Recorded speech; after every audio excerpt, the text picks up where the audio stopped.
maraming salamat sa oras na ito na tayo po ay nag-enjoy at patuloy na pinagpala ng Diyos.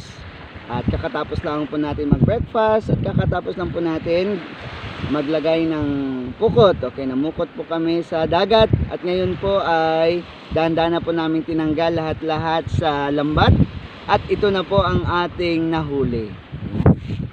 Wow! Meron po tayong tinatawag na, tawag natin dito, baby?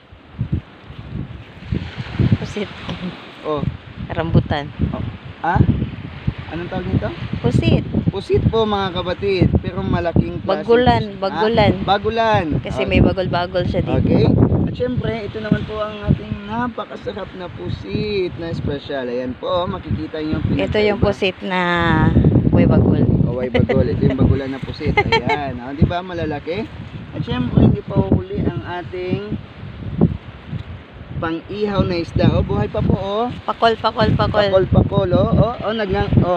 Open your mouth, fishy.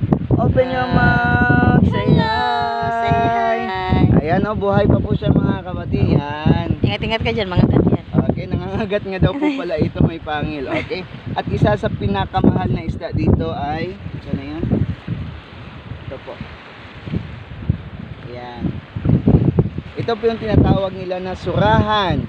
Surahan na maliit. O surahang maliit. Pero kapag ang size po nito ay malaki na po, ay nako, dollar din po ang presyo nito. Kaya nga ay kami po ay patuloy nagpapasalamat sa Diyos sa mga pagpapalat yamang dagat na ipinagkakaloob niya. At maraming salamat po sa patuloy na pagtugon at pagsagot ng Diyos. Maraming salamat. God bless. Bye bye.